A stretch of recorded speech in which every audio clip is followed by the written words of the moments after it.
looked like sand. It looked like dirt. Absolutely. They referred to it as the Dust Bowl, even when they played football back then. Absolutely. At the other end, you saw some rusted, dilapidated fencing. I look at it like this. It was a big part of the community, but it was a yard that was in disrepair, and it needed people coming together and putting their hearts together, putting their souls together, and letting their sweat flow together. And when you look at it today, that's how you see that transformation.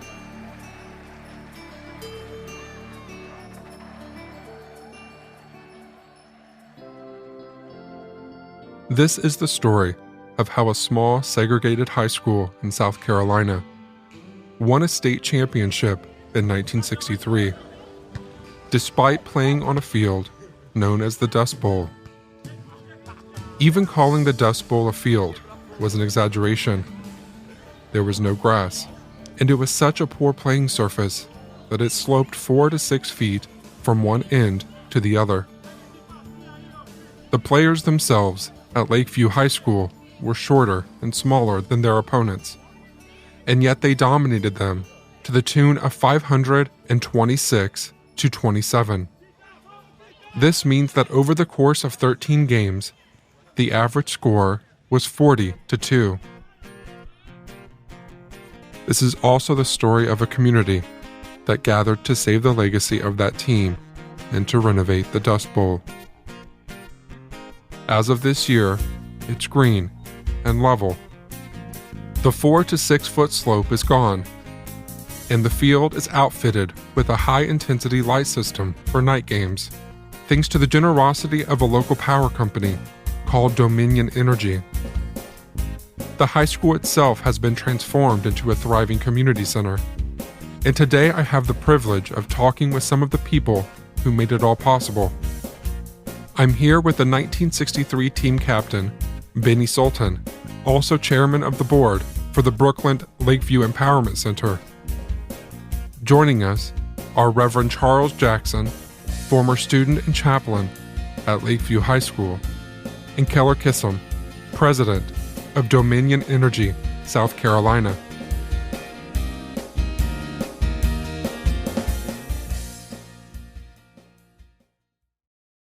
Let's go ahead and go back into history, and I'll let you guys decide on who would like to answer this question, and you guys can chime in whenever you'd like. But I'd like to start by finding out what the atmosphere was like in South Carolina leading up to 1963. A lot of people who will be listening may not have lived in 1963, certainly may not have been from South Carolina or the South. So if one of you guys could speak to that era. First of all, Shane, thank you for having us. My name is Bennie Sulton, and I graduated from Lakeview in 1964. To answer your question, what it was like in 63, first of all, I think I need to just give a little background, okay? The former Lakeview School the history goes back into the 1920s, and communities were segregated, and the schools was a hub, not only for education, but for other events. It was a community center. So all of the services that were available came through the school. Although it was a school, it also served the community. So more specifically, in 1963, what was happening is that integration was being talked about. And there were a lot of whites who did not understand what was happening. And there wasn't a lot of interaction between the races, so they didn't really know us. All they knew is the accounts that someone else characterized about us. And I'm going to just mention one thing, because Keller said at the beginning that I was the captain of the football team, and I was one of the captains. It was 3 of us, okay? And so I've been in a leadership role. And when I graduated, leading up to graduation, they were looking for someone to be the valedictorian. And for some reason, they couldn't find anybody, so they chose me. So teachers and the administrators said to me, Bennie, we want you to let folk know that African Americans, Blacks, that we're on the level with anybody and we can compete. My focus had always been, and what I wanted to pursue after high school, was technology. So I wrote a speech and let them look at it. And I'm just going to do one excerpt, if you can believe it. From almost 60 years, I still remember it because it came from the heart, okay? And it was a charge to my classmates. And we said to them, the science-minded youth of today are interested in aerodynes, vertical planes, high-speed jets, and orbiting capsules. And they are thrilled by linear accelerators and inertial celestial radar navigation systems for interplanetary travel. My fellow seniors, let no one tell you that you can't do it and that you can't achieve. Let everyone know that you're a graduate, a proud graduate of Lakeview High School. I'm bringing that up not to give myself credit, but to answer your question. Just that event, because the administration, as far as the district and all, they were white. And they all were looking like, because they were talking about when integration came, that they were going to have to put us back a grade or two because we were not up to par. But I think that did something to let them know that we had some dynamic teachers and they were serious. Although it was a segregated school system. Okay, so that I just wanted to give you a little overview of what was happening, because, you know, when people perceive one thing and then when they find out, they go, oh. So I just wanted to mention that and say to you that it was a segregated school. We were taught, and there was discipline. The key word there, discipline. What we don't have today, we don't have the discipline in the schools, but we did have it back then. Back then, because of you being a segregated school, did you only face Black students or did you also face white students? No, the whole system in South Carolina and all throughout the South was Black and white. So there wasn't any interaction with the races other than Black. It's always Black on Black, white on white. That was the hard segregation era. And the thing about it is, and I'm trying to emphasize that our teachers, now let me explain this. Most of them had advanced degrees. They went up north to get advanced degrees, but when they came back home, they couldn't work at the local white universities because they were not integrated. So they came back to teach us. Those were the jobs that were open for them, was teaching in the local all-Black high schools. So that's why the education that we received was really good, because they were challenging. You know, we were in the 8th grade, and when ETV started, when I turn on my television, I see ETV. I was in the first ETV class in 1960 taking algebra, okay? And our math teacher, she was telling us that is going to be the way of the future. That was long before podcasts, long before all of those things, and that was in 1960. You said that throughout your history at the school, it was segregated the entire time, correct? Absolutely. I started there in the 7th grade in 1959. And when I graduated in 7th grade, see, those schools, the African Americans, it was typical to have 1st grade through 12th grade all within on the same piece of property and within the same buildings. Okay. There was a lot of feeder schools. There was only, in Lexington County, there were 3 all-Black schools, and Lakeview was the largest of those schools. And because of where it was located, believe it or not, to help sustain segregation, students came from adjoining counties, 3 other adjoining counties, from Calhoun County, Richland County, came to Lakeview. I drove a school bus my last 2 years, and my route would take almost an hour to go around to pick up the students. Are you saying that while you attended school, you drove the school bus? Absolutely. Back in the 50s, 60s, and early 70s, the students were the school bus drivers. And we had to go take a test from the from the DMV, and to get qualified to get a license to drive a school bus. And yes, sir. So we drove school buses, and they paid us $35 per month. And doesn't sound like a lot today, but we were glad to get that $35. Okay. And I've done a little research since in South Carolina, they changed the law and had adults driving school buses. And I've done some research. The difference in the safety record between when the students were driving And now that the adults are driving, it's either equal or the students may be better drivers. Now, one question I haven't been able to answer is back when I was driving a school bus and all of my peers, the school buses were governed. They had governance on them as far as the speed, and the fastest that they would go would be 45 miles an hour, and that would be down a hill. So I'm not sure today with the adults, whether they have the buses governed that way for speed. Now, what year was it when you started hearing about them? Was it them introducing white people to the school, or were they talking about closing the school down? What was talk like? During the 1963-64 era, there wasn't any talk about actually closing Lakeview.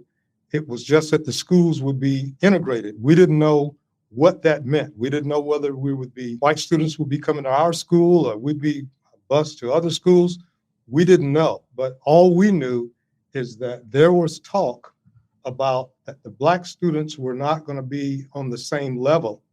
And that motivated us to say that we can compete with anybody. So that immediately... Well, you certainly compete with them on the football field now. You've got to tell him about that. He's got to hear that. This is Keller Kissam, president of Dominion Energy, South Carolina.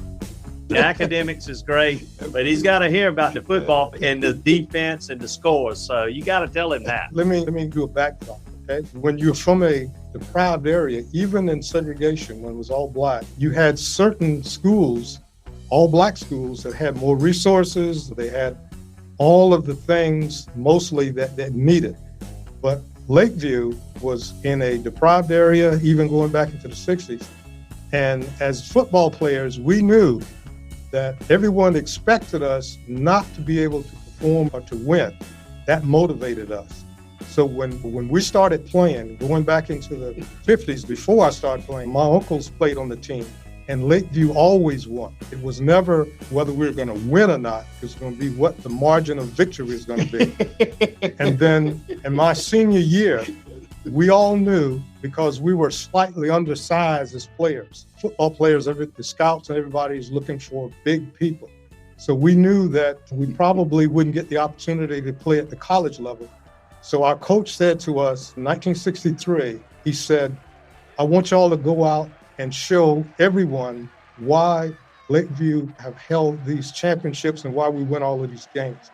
So that year, we scored 526 points, and all of our opponents, 13 of them, only scored 27 points aggregate against us. So that... How many games? In 13 games. 13 games. We scored 527.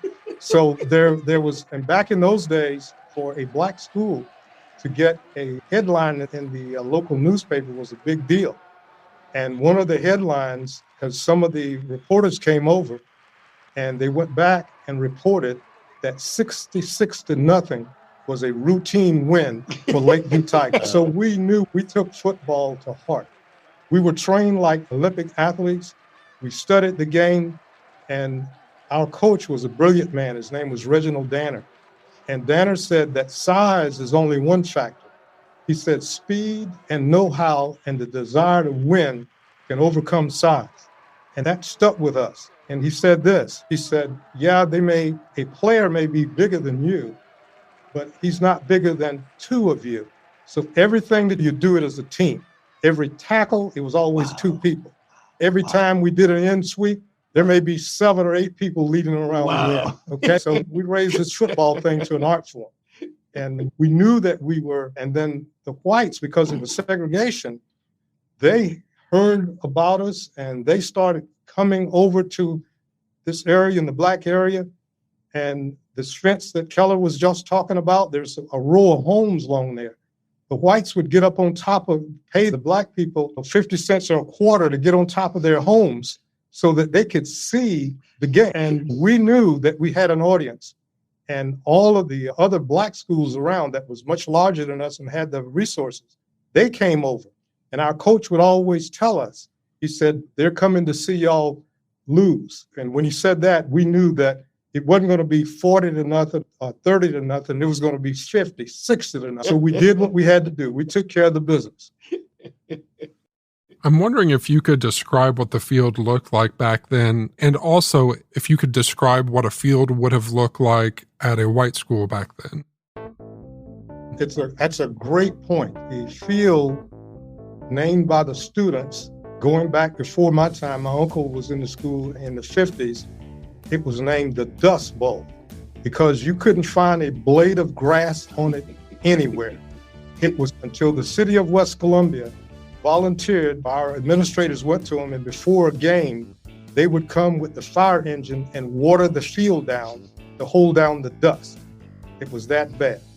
And the grade, there was, as Keller just mentioned, that thank God that he got his crew over there to level it finally after almost 50 years. There was a almost 4 or 6 foot drop off from one end to the other. Now, they didn't score all their touchdowns running downhill. I want you to know that. As you can tell from his comments, they scored as many running uphill, okay? And to that point, some of the coaches tried to use that as an excuse.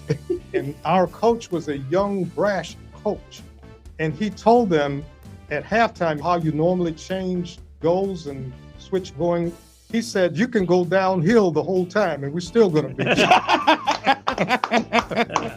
And we did. It's amazing. Unless you guys have any more to add in leading up to this 1963 event, I would like to go ahead and lead into that.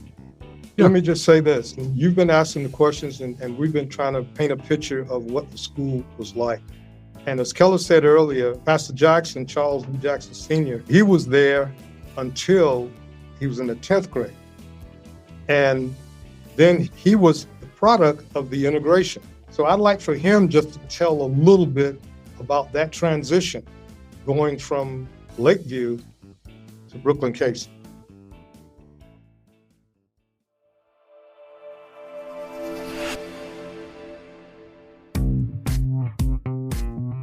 You're listening to Hometown History from Black Label Podcasting.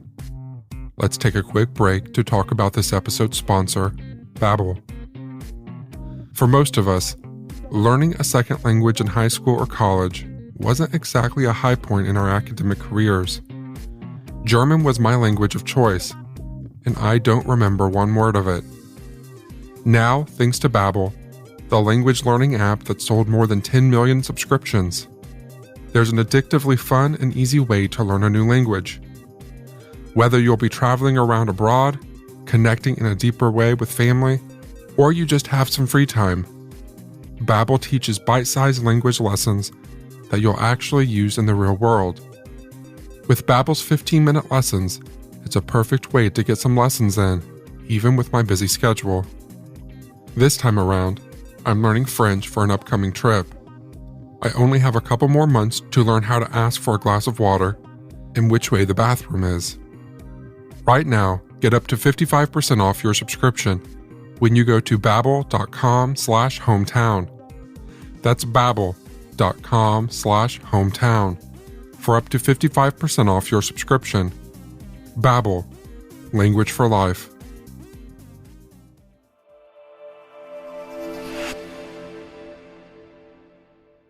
I'm Charles Jackson, senior pastor of the Brooklyn Church. During the period of time in which I entered Lakeview in the 1st grade, I continued in my education to the 10th grade. And at such time, the Lakeview school closed due to integration. And the students who were attending Lakeview, depending on where they resided, were zoned to either Brooklyn Case High School, from which I graduated, or Airport High School. That was one of the most difficult times in the lives of students during the 66, 67, and 68 years, because at that time, they began talking about closing the Lakeview School. That was scary to us because we had very little interfacing and interaction with the white students. In fact, most of what we received by way of textbooks had been passed on to us from the Brooklyn Case High School or Airport High School in Lexington School District 2. So we were very uncomfortable, a lot of anxiety, even some hostility among some of the students when we got to that final year, knowing that the school would no longer be, and we would have to integrate with the Brooklyn Casey High School or Airport High School. It just so happened, only as God would have it to be, I started preaching when I was but 10 years old. Now, this is the miracle happening with which we get to be able to understand. Amen. This is the miracle. I was a licensed preacher in the 5th grade, Lakeview Elementary School. The principal of the Lakeview School, 1st to 12th grade, was Reverend Dr. Miles D. Bogan, a pastor in the Columbia area. So when we got to that final year of integration, because I was a preacher, he called me in his office and he said to me, he said, Charles, the district is closing the Lakeview School and we are being asked to integrate Brooklyn Casey or Airport, depending on where we were zoned. There are a lot of feelings, emotions are really high. Teachers have indicated to me that their students are having a difficult time accepting the closing of their school. But since you are a preacher, I need something of you. I need you to serve as the primary leader of the students at Lakeview and ensure that there are no protests, there are no riots, that if the students feel they need to talk to somebody about whatever they're going to, I need you to be that person. I shall never forget that conversation that I had in the office of Dr. M.D. Bogan. And so I accepted that as a challenge because I grew up with some strong Christian values and godly principles. Our parents poured the character of Christ into us. And so as a result of that, we saw community, something that has defined the Brooklyn ministry during the 52 years I've been serving. I just happened to serve my home church, the only church I've known anything about, where I grew up in the Sunday school and in the few youth activities that we had. So always looked upon church as community. Come unity, come let us unite one with another. And I think that has been what we have been able to accomplish together in partnership with Dominion Energy, because we believe so very much in community. We have preached, we've taught, we've lived that during the years in which I've tried to serve the Brooklyn Church. In fact, when I graduated from seminary at Morehouse in the mid-70s, I would say to our people repeatedly every Sunday morning, and it would usually be printed on the bulletins, that the true measure of a church is not determined by what it does for itself, but by what it does for others. And I think that was instilled in me as a student at the Lakeview School as we had to deal with the closing of the Lakeview School and the integrating with Brooklyn Casey or Airport High School. I love that. Pastor Jackson, I have a quick question for you that I wrote down. You said that it was in 10th grade, right, when that happened? Yes, sir. Yes, sir. Were you a football player back then? Absolutely not. Let me share this with you. I tried to play basketball.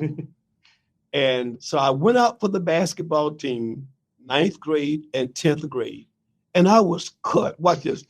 They cut me both times I got cut. It just so happened that the coach of the basketball and football teams at that time, a guy named Harold White, succeeded Reginald Daniel. And so he told me after he joined the Brooklyn Church that I never would have become pastor of the Brooklyn Baptist Church if he'd let me make the team. Because the guys on that team would have beat me all up. I've been all bruised and bandaged because of how gifted and talented they were. He said, man, I had to save you because I knew the Lord had something else for you to do. So I got cut 2 times. Never tried football, but I did try basketball twice. And I will That- tell you, like Michael Jordan, they say he got cut off of his team when he was in like the 11th grade. Michael Jordan, Oh, yeah. that man right there is a superstar. I And I just can love the promise you that. So it's parallel to that same thing. He doesn't wear 23, but I tell you what, he wears a big old heart for all to see, and he draws people to him. And he is a true superstar in this community, and we love him. I love the Lord. I love God's people, sir. I'll tell you that I've always been very tall, and I'm 6'9" now, and so I've always been very tall. And Yes, sir. but one thing is that I was raised by my mom and my grandmother, and so whenever the coach, either it be the football or the basketball coach, would be calling around trying to get me on their team, my grandma would always be like, "No, that's how kids get hurt." And the coach would catch me at school and be like, "Can we talk your grandma into getting you on the team?" And I was like, "Look, my grandma is not one that you could talk stuff into," but he could never make it happen. Real quickly, I need to tell you this story because it parallels what you just said. Okay, we've been talking about football, and in 1962, Lakeview won the state championship in basketball. Okay, the same coach. He coached basketball, Reginald Danner, and he coached football. But the story like yours is, doing physical education, we go out on the Dust Bowl to play touch football. And there was a guy on the team when we played touch football. He was so fast and so agile, no one could even touch him with their hands. And the football coach came out there and saw him and said, "Who is this kid?" And they called his name and they said, "Why don't you come out for football?" Because we were in the 9th grade. So he did what you just said. He went down and he talked to his mother. He was on the band playing the trumpet and said, "Miss Minnie," said, his name was Stanley, said, "We want Stanley to come out for the football team." And she said, "I don't know if I want my boy to play football." And he told her, he said, "I promise you, we're going to take good care of it." So when we went to the 10th grade, because I made the football team the varsity in the 9th grade, Wow. okay? So when Stanley came out the next year, he scored 22 touchdowns his first year. His average in the 11th grade, all those points we were scoring, his average yard per carry was 14 yards per carry. Okay, and in the senior year, Automatic first down. it was 18 yards per carry. I had to bring that up because like you, he wasn't playing football, and Coach Danner saw him and how agile he was, and how he could catch the football, he could run the football, he could turn on a dime. So he went down and talked to his mother, and his mother allowed him to come out, and the rest is history. And just about every article from back in those days, you'd always see his name, Stanley Washington. Stanley Washington, number 22. To give you an idea of just how amazing those numbers are, for Stanley Washington to be averaging 18 yards per carry, the leading rusher in the NFL this season averaged 4.9 yards per carry. I love it. Yeah, our basketball coach even bought my grandma like a box of chocolate once, and she couldn't be swayed. She was a strong-willed woman. She wasn't going to be swayed. But Pastor Jackson, another quick question, and maybe you can answer this because you were asked to be a leader at that time. But when the schools were segregated, and I'm assuming that the football team was still very talented and the basketball team was still very talented at the time, when those schools were segregated and those students had to go to those other schools, do you know what happened to those students, and were those students able to play at those schools at that time? The challenge was, I think, on both sides. There was still some resistance by the students who were integrating the schools. And so therefore, they did not feel, this is my humble opinion, as if they were welcomed. And believe it or not, I don't know if you know this, Benny, but a number of them did not play. They went out and they quit. Yeah, they went out and they did not continue playing. Some of them did, such as this guy named Thad Rowe, who went on to the University of South Carolina. But unfortunately, a number of those guys who had played during their sophomore years prior to the closing, their junior years, went out for the team and eventually they quit. I wonder if they probably had a grandma or mom like mine. I mean, if I was in that situation and our schools are being segregated, that just seems like a dangerous situation. But to be very honest with you, that had a lot to do with it. Now, this is very interesting. And this is very interesting. I went out for basketball at Brooklyn Casey High School, made the team, and they started calling me Action Jackson. Did you know that? You know No, that? I didn't know. I played basketball. I'm the all area team. I'll show you That's my pictures. awesome. That is awesome. I got Pastor cut. Action Yeah, Jackson. guys, they called me Action Jackson. I couldn't shoot it all now. I couldn't shoot by any means, but I was an excellent ball handler. And the shooters on the team loved me because I wanted to get the ball in the hands of the person who could shoot it. I shot 23% from the free throw line. I had so many lane violations because when I looked, I knew I would miss the shot. So I wanted to see where the ball was going to fall off the rim and try to get there and get the rebound, jerk it for somebody's hand because I was real short. But isn't that something? I did not make the team at Lakeview, but because a number of the guys chose not to play, I made the team at the Brooklyn Casey. Amazing. And was an all-area player. And that's I got amazing. pictures. I got some pictures. I I can show you the pictures. Yeah, I couldn't shoot it all, but I was a defensive genius. They would always put me up on the top score if he was 1, 2, or 3. That's I awesome. shut him down. Awesome. But I couldn't shoot. I was a coach's nightmare. Let me say this right quickly. I know I was a coach's nightmare at the end of the game. If you know anything about basketball, you remember something called hack a Shaq. Shaquille O'Neal, they fouled Shaquille O'Neal. It was hack a Jack back when I was there. They fouled me. They knew you couldn't shoot that fast. They knew I couldn't shoot the fouls. And coach needed to be in there, though, to get the ball up the court and then to guard the man, but he didn't want them to foul me, man. So it was tough, but I enjoyed, and that's where I developed some great friends. My pharmacist is a guy named Larry Stroud. Larry Stroud and I played ball together, and we're the best of friends, closest of friends, even now. He's my pharmacist. And a guy named Fred Orr, who played basketball with me, two of the finest friends I yet have to this day. And those relationships were developed in 1968, 69. That is awesome. Why don't we now go into the 1963 championship? And if you could explain what it was like to be there and what the games were like leading up to it. Okay, first of all, as I said, always practice before the practice session started officially, because we all lived basically in the same community. We would get together on our own and train.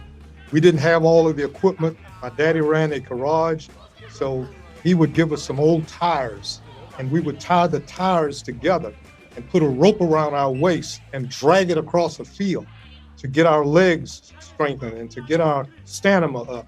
So we would start practicing leading up to the season.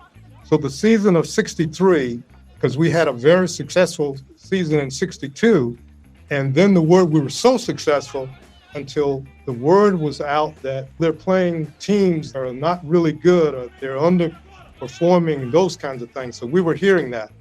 So what we wanted to do leading up for this championship season, we wanted to show everyone.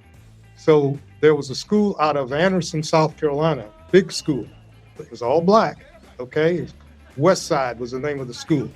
They had players, back during segregation now, when you came out of high school in the South, you could not get the scholarship to go to those universities. So there were several players that were going to the Big Ten from this school. And when we had them on their schedule, everyone said that there's no way that Lakeview was going to beat them, West Side High of Anderson, because they had all these big players and some of them had scholarships. And we brought them, they came into West Columbia, and we beat them 40-0. And everybody couldn't believe it because one of the players, his number at Michigan State is retired. He was that good of a player. But we had a plan for him, and our coaches, they were a little upset at us at the end of the play, but they smiled once they saw the results. This guy's name was George Webster. He stood 6'6", and he weighed about 245 pounds, which is big for back then, but it's not real big now, okay? But we were only like 150, 160. Our big people were 170 pounds. So we had a play designed for him, and that set the tone for the rest of the season. And we call it the rat play. And our quarterback jumped back, went back to throw a pass, and he intentionally threw an interception because this guy played both ways. He played offense and defense. So we threw the ball to him where he had to reach up. He thought he was intercepting, and he was intercepting the pass. But we had two of our receivers. They were coming at full speed. One hit him high, and one hit him low.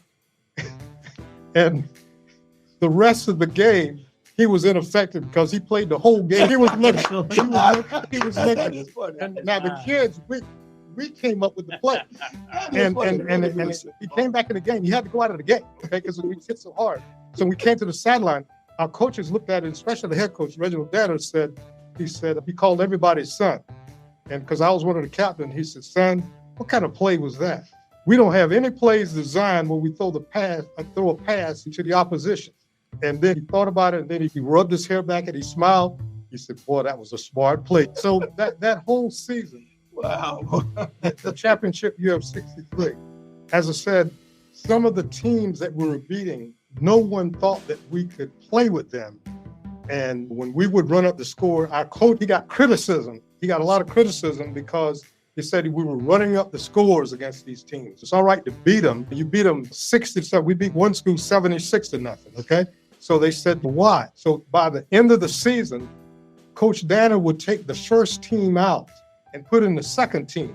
And as soon as the second team got on offense, they'd score. And they did a little radio interview with him one day, and Coach was very emotional. He said, "I don't know what they want me to do." He said, "I put the second team in." He said, "I guess if they want me just to let them win." He said, "But that's not how the game of football." He says, "I put in the players and they want to win, so I just let them have their time." So that whole season, our heart, mind, and goal was set on, we're going to be state champions, and anybody that gets in our way, we're going to beat them. Now, the last thing that I want to say about it is that the team that we played for the actual state championship game was out of Charleston, South Carolina, Gresham Megget. And that school is on the National Historic Register, and the Lakeview site is now on the National Historic Register. And, that we won the game 13-7, okay, which was a departure from all of the big scores because they were good, and not making excuses, but I think it speaks to the level of depth of our players. Our first team quarterback and two first team running backs got injured in the first quarter. So we had to play with reserve players, but they were that good that we still won the game. And 13-7 was a departure from big scores, but we did win the game. And Coach Danner, up until he passed away, he always talked about it because he said when those three, Billy, Stanley, and Lewis, when they got injured, he just knew that there was no way we were going to win the game. But he didn't let us know that, but we were determined. And we would talk to the reserves, and we'd tell them, this is your time to shine. Because on any other team around Columbia in South Carolina, they would have been starters. But because of the team they were on, they were reserved.